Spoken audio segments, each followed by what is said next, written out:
Olá, o nosso tema de hoje é como polir o nosso coração. Se nós considerarmos que o nosso coração é um espelho, né, que reflete tudo aquilo que nós queremos que de bom nos aconteça, né, que a luz da espiritualidade possa se refletir no nosso coração, que a gente possa ter o nosso coração como um espelho que reflete o belo, o puro, o bondoso. Nós precisamos que esse espelho esteja bem polido, bem limpo, né? Então, é sinal que há coisas que fazem com que o nosso coração fique um pouco opaco, um pouco nublado, né? Um pouco sem brilho, sem capacidade de refletir, né? De forma total o que é a luz. E há coisas que fazem o nosso coração poder ficar polido, né? E a primeira coisa que vem à nossa mente, quando a gente fala em polir o nosso coração, dar a ele a capacidade de espelhar a beleza, a realidade do que é positivo, né? Logo vem à nossa cabeça transformação, né? Então, eu preciso me transformar. Será que meu coração está precisando ser polido? Se ele precisa ser polido, eu posso fazer alguma coisa que ele ganhe esse novo brilho, né? E quando a gente fala em transformação, a gente sempre se lembra daquela famosa máxima, né? Que inclusive foi o Gandhi que trouxe: seja você a transformação que você quer ver no mundo. Você quer ver o mundo transformado? Transforme-se primeiro. Você quer ver o coração de todo mundo polido? Inicie com a tarefa de polir o seu próprio coração. Então, a primeira pergunta é: como é que eu faço esse polimento, né? Como é que eu faço essa transformação? Como é que eu pego, de repente, um coração que não está lá muito espelhando bem claramente, né, a luz da espiritualidade, a luz da beleza, a luz da verdade, a luz do entendimento, né? Pensa em tudo que é positivo. Tudo que é positivo, o nosso coração é capaz de espelhar, né? Ele não espelha o que é negativo, porque um espelho ele não vai ser capaz de espelhar a escuridão, porque a escuridão não tem existência, né? Em outro momento, nós já falamos sobre isso, né? Que é a inexistência do mal, né? É um dos tópicos que nós já tratamos aqui e que está gravado, fazendo uma propaganda, você pode voltar lá no canal do YouTube e encontrar. Bom, mas se então o coração só espelha o que é positivo, né? A beleza, a bondade, a caridade, a colaboração, o entendimento, a compaixão, se ele não está espelhando, eu preciso de algumas dicas, né? Como é que eu vou fazer esse polimento para que aquela poeirinha que ficou em cima do meu coração saia e daí ele começa a espelhar tudo, porque o coração espelha absolutamente tudo aquilo que se encontra à nossa disposição, né? Aquilo que se encontra no mundo, ao nosso dispor, do que é positivo, o coração consegue espelhar, né? Então, a primeira coisa que a gente fala, se a gente quer polir, né, obviamente, é purificar.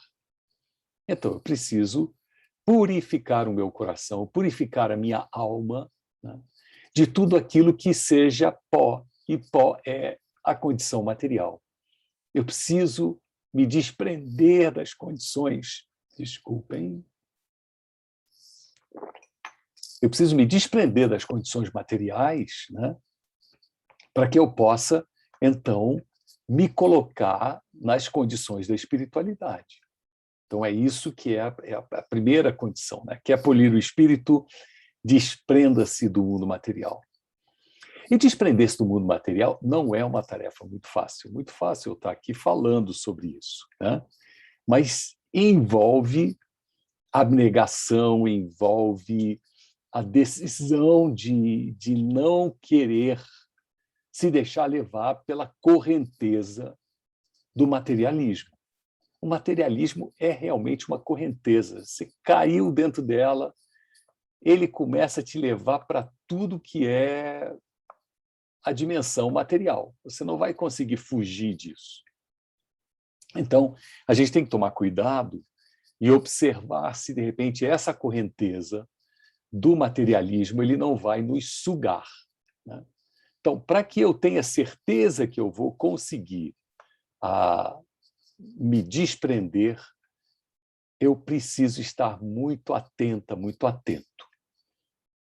As condições materiais do mundo, né, existem exatamente para nos ajudar em muita coisa.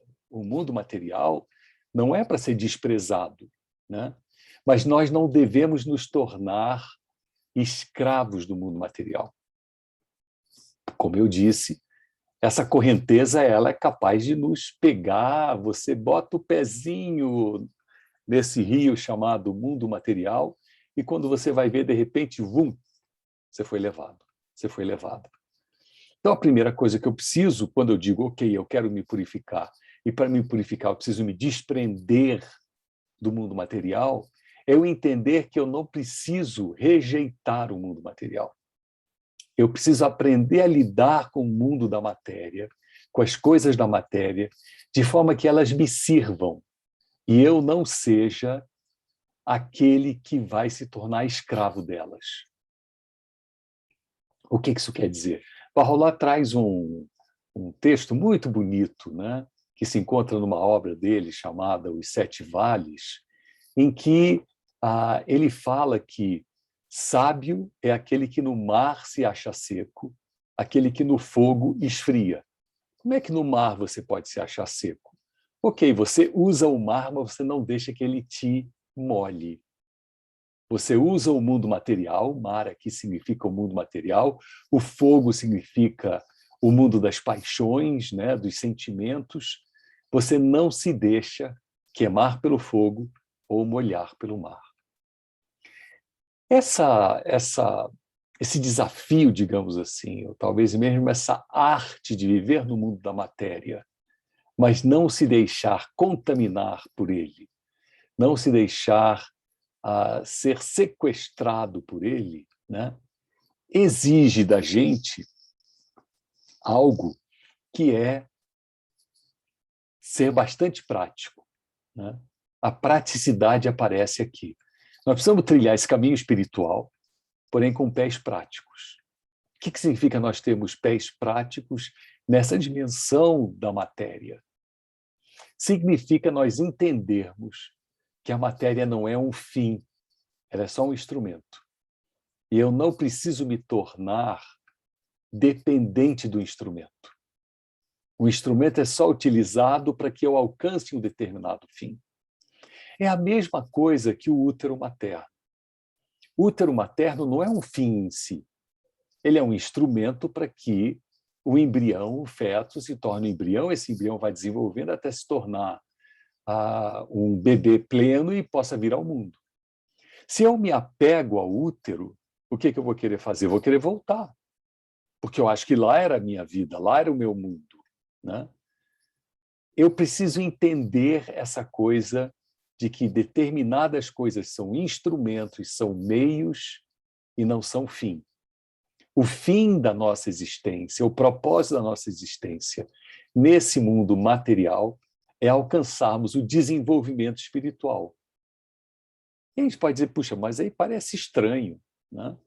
Como assim? Por que eu preciso estar no mundo da matéria para eu me desenvolver espiritualmente? Porque é o mundo da matéria que promove a possibilidade de eu utilizar o meu livre-arbítrio. Porque o mundo da matéria, como eu disse, ele é atraente, atrativo, né? Ele é como esse rio caudaloso que botou o pé lá, você tem que tomar cuidado, senão ele te leva. Então, nós temos que treinar a nossa alma exatamente nesse mundo da matéria, para que ela não se deixe encantar por esse canto de sereia do mundo material que vai querer nos levar para o meio se tornar o fim. Então, as pessoas, quando se veem, digamos, prisioneiras dessa armadilha, né, o que acontece com a vida delas? Elas querem só ganhar dinheiro, só ter bens materiais, só ter fama, posição, só querem para si.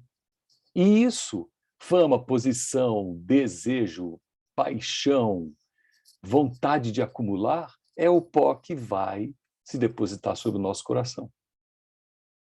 Entende agora por que é importante que você primeiro se desprenda do mundo da matéria, para que então você possa realmente purificar o seu coração, dar aquele polimento e brilho ao seu coração? Agora, o mundo da matéria vai constantemente estar nos testando, né? A gente vai estar sendo testado o tempo inteiro. Todos os momentos da nossa vida são testes e testes e testes que o mundo da matéria coloca para a gente. E aí aparece aquela coisa da definição das prioridades. O que eu defino como prioritário, né? O mundo do espírito ou o mundo da matéria? E a gente cai na armadilha do que se chama as dicotomias, né? Como se uma coisa fosse contrária à outra. Não, uma é instrumento, a outra é propósito. O mundo da matéria é um instrumento. Eu não preciso negá-lo, mas não preciso me tornar escravo dele. Eu não preciso rejeitá-lo, mas não tenho que me sentir na obrigação de carregá-lo nas minhas costas. É nesse momento que nós fazemos as escolhas, é nesse momento que nós tomamos a decisão de definir prioridades, mas não negando uma coisa e outra, eu percebo que eu, na verdade, sou um ser espiritual que estou, como diz aquela outra famosa frase, eu sou um ser espiritual que está tendo uma experiência material no presente momento. Eu não sou um ser material. Agora, como é que eu posso me certificar disso? Muita gente tem dúvida, né? Muita gente nesse mundo diz, será que eu sou realmente esse tal de ser espiritual? Porque quais são as evidências que eu tenho? Quem pode me garantir que isso é verdade? Então aparece uma série de outras discussões que nós podemos fazer em outros momentos sobre a nossa realidade espiritual e qual é a verdadeira essência da nossa existência. Porque se nós somos espirituais, é sinal que algo perdura depois da nossa existência material. E eu dedicar toda a minha atenção, minhas energias à condição material, significa que eu vou estar perdendo energia que eu deveria estar dedicando à minha condição espiritual, porque é ela que vai perdurar nas próximas etapas da minha existência. Muito bem. Então, quero polir o meu coração, eu quero transformar o mundo, quero que o mundo seja esse lugar onde todos espelhem bondade, cooperação, camaradagem, humildade, amor, compaixão. Se eu quero isso dos outros, eu preciso primeiro fazer acontecer em mim. Para eu fazer essas qualidades espirituais brilharem em mim, eu preciso polir o meu coração. Esse espelho que vai refletir essas qualidades precisa estar polido. O que é o pó que se deposita sobre o coração? É o apego ao mundo da matéria. Então, eu preciso primeiro me desvincular do mundo da matéria. Muito bem. Mas desapegar-se do mundo material é desapegar-se também de outras condições que aparentemente não são materiais, mas estão ligadas ao mundo da matéria, como eu me referi. Que é, por exemplo, certas características ou certos comportamentos, melhor dizendo, né, que aparecem quando eu estou muito apegado ao mundo da matéria. Que é, por exemplo, querer fama e honra, querer galgar posições de destaque no mundo. E o querer acumular, né, a ganância, também acaba sendo um dos elementos muito ligados ao mundo da matéria. Então, se eu consigo perceber que o mundo material é um instrumento para mim, então eu consigo também fazer uma série de opções e escolhas aonde o mundo da matéria existe, porém ele não se torna um propósito, um fim em si, ele se torna apenas um instrumento para o meu progresso. Então, eu preciso, por exemplo, a educação material é importante? Claro que é. Eu preciso conhecer meu corpo, preciso conhecer quais são os alimentos que são melhores para mim, para que eu possa me nutrir bem, mas eu não posso tornar os alimentos um fim em si, entende? Daí você saca que tudo aquilo que é instrumento pode, de repente, equivocadamente se tornar um fim, um propósito final. E ele é só um instrumento. Eu posso precisar, por exemplo, de um meio de locomoção, né?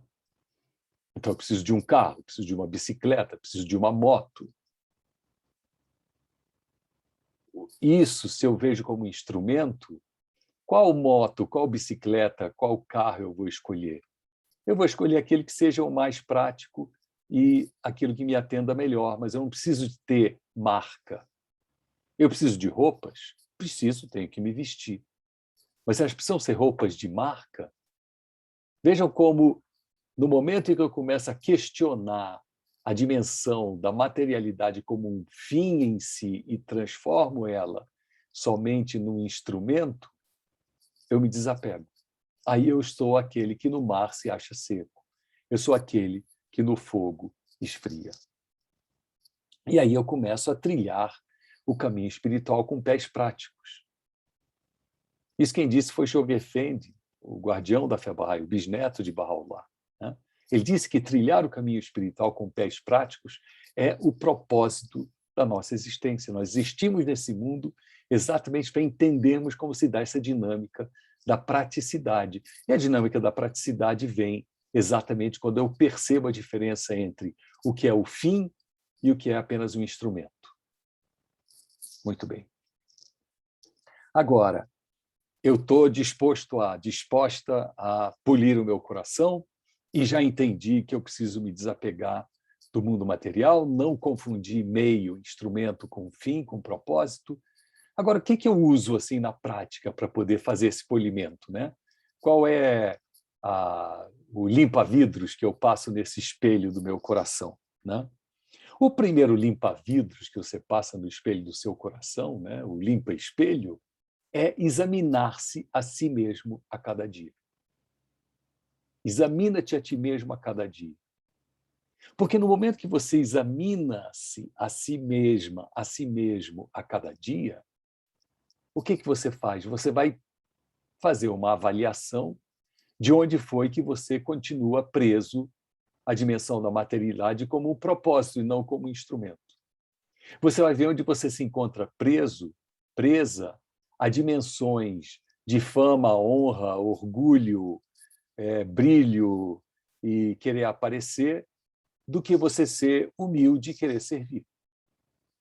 Essa autoavaliação diária, ela é fundamental.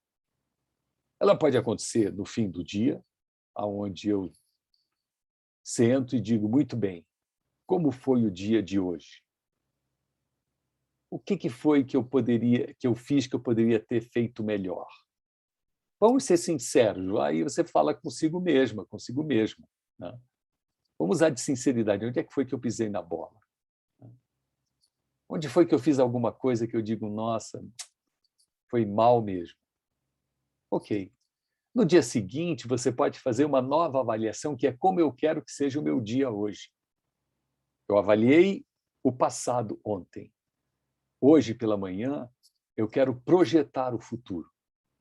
Eu quero projetar um futuro com base no meu aprendizado do passado. Examinar-se a si mesmo a cada dia significa você viver a sua vida num modo de aprendizagem.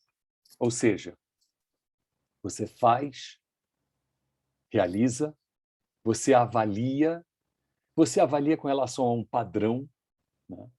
Então, em conjunto com essa ideia de examinar-se a si mesmo, também está a ideia de orar e meditar todos os dias, também pela manhã e pela noite. Porque é nessa oração e nessa meditação é que você vai escolher o padrão que vai ser utilizado para você dizer, essa ação que eu fiz hoje, comparada com esse padrão, tá legal? Ah, se bate, ótimo, muito bem. Mas se o padrão está aqui em cima e a minha ação está aqui embaixo, então eu vou pensar no dia seguinte como é que eu elevo as minhas ações a esse padrão mais elevado. Então, de um lado, examinar-se a si mesmo a cada dia, questionar-se sobre os seus atos, suas ações, seus pensamentos, suas palavras, suas expressões, né? Não é um trabalho de 1 ou 2 minutos, né? A gente, em 1 ou 2 minutos, lembra do pior, né? Fala assim, aquilo lá foi horrível. Mas você, às vezes, tem uma lista um pouco maior de coisas a polir, né? Então, você pode despender um certo tempo. Se terapia fosse uma coisa barata, infelizmente não é, né? Um processo terapêutico, psicológico, o que você faz é avaliar-se perante o terapeuta te ajuda a você fazer uma avaliação de como você está, o que você está pensando, como você está pensando, por que você não alcança os seus objetivos. É uma avaliação, né? Você pode fazer isso também, de certa forma, com um bom nível de eficácia, né? Sozinho, sozinha. Então, você se avalia, aí você compara com o padrão, é o momento que você faz a oração, a meditação, a leitura de uma escritura sagrada, você se nutre, né? Vendo o que o padrão está me dizendo. Você reflete e depois você vai e age de novo, né? O modo de aprendizagem, o que é? Ação, reflexão. Tem uma parte que você pode dizer no modo de aprendizagem é você consultar e trocar ideia com todos, você está trocando ideia consigo mesma, consigo mesmo, né? Vem cá, se precisar de bola, como é que a gente fica, hein? Não tem aquela vozinha com a qual a gente conversa? Eu ajo, eu reflito, eu avalio, consulto e vou à ação novamente, né? Eu ajo, reflito, avalio com relação a um padrão, vejo como eu quero mudar e eu vou adiante. Esse é o processo do polimento nota 10. Você quer polir o seu coração? Avalie-se a cada dia. Examina-te a ti mesmo a cada dia, diz Bahá'u'lláh. Esse é o texto que eu estou usando, é o texto dele. Examina-te a ti mesmo a cada dia. Muito bem. O segundo passo é: nós não somos ermitãs e ermitãos que vivem numa caverna no alto de uma montanha. Nós vivemos no mundo real, com gente ao nosso redor. Então, se eu quero polir o meu coração, um outro elemento polidor essencial, fundamental, é eu servir a humanidade. Eu estar em espírito de serviço. Eu estar em contínuo espírito de serviço. Agindo. Porque é só agindo que eu poderei ver se os meus atos e as minhas palavras estão em consonância. Se eu não agir, como é que eu posso saber o que eu estou aprendendo? Como é que eu posso saber o que eu estou polindo o meu coração? Porque lembrem-se, né, quando eu faço aquela autoanálise, a avaliação diária, eu vou dizer onde é que eu pisei na bola com relação a mim mesmo. Sim, tem algumas pisadas de bola que são autopisadas de bola, né? Mas tem as outras pisadas de bola da grande parte do nosso dia que é com relação ao outro, a outra pessoa. Daí, então, vem esse questionamento, né? Você está em movimento dentro da sociedade? Nós precisamos estar em movimento dentro da sociedade. Quando nós estamos em movimento, nós estamos fazendo caridade, nós estamos ajudando as pessoas a refletirem e pensarem, nós estamos ajudando as pessoas a melhorarem, estamos ajudando as pessoas a progredirem, estamos servindo as pessoas através do nosso trabalho, qualquer que ele seja, é sempre serviço ao próximo. Nós estamos em movimento. E quando eu estou em movimento, eu tenho que me questionar. Os meus atos estão de acordo com os meus pensamentos e as minhas palavras? Então, essas três coisas vêm juntas, né? Eu avalio, eu oro e medito, eu vou à ação, eu avalio de novo. Eu preciso da ação. A ação é estar em meio à sociedade. Estou servindo a sociedade. E servir o mundo humano é uma coisa extremamente vasta, né? Você não precisa fundar nenhuma ONG para poder servir o mundo humano. Cada um de nós pode servir sem qualquer perda através de um projeto pessoal, através de uma ação pessoal, de serviço ao próximo. E quando eu sirvo, eu estou me avaliando mais uma vez. Minhas palavras estão de acordo com aquilo que eu estou fazendo? Então, essa fecha a equação. Muito bem. O outro lado, né, é quais são os ventos que trazem poeira, que vão fazer o meu coração ficar opaco. Então, a primeira coisa é eu lembrar que eu servindo a humanidade, eu sempre vou estar com aquela flanela em ação, limpando o coração. Né? Isso é pacífico. Então, você quer estar em ação, você vai estar limpando o seu coração, polindo o seu coração. Orar e meditar é o outro elemento, ele volta de novo como elemento preventivo também, né? Extremamente preventivo, porque ele impede que a gente faça crescer dentro de nós o desejo pelas coisas materiais e o apego pelo mundo da matéria. A oração e meditação têm essa capacidade. Né? E eu estou em constante exercício de desapego. Parece que eu estou repetindo as mesmas coisas que eu falei no início. Né? Mas essa é a fórmula. De um lado, eu me analiso, eu comparo o que eu fiz com aquilo que eu acredito, que são as minhas orações e meditações, né? Mas então não posso ficar fazendo isso só uma vez por mês, uma vez por semana, é todo dia, e eu me avalio todo dia, e eu vou servir todos os dias. E daí, então, eu fecho esse ciclo. Né? Eu fecho um ciclo na certeza de que todas essas ações, de um lado, estão polindo o coração, daquela poeira antiga que tinha se depositado sobre ele, mas estão impedindo que novas poeiras também se depositem. Em suma, é isso, pessoal. Você quer polir o espelho do seu coração para que ele reflita a beleza da espiritualidade, e você quer que o mundo todo também seja assim, comece por você. E comece por você seguindo essas pequenas dicas que eu compartilhei aqui agora hoje. Muito obrigado.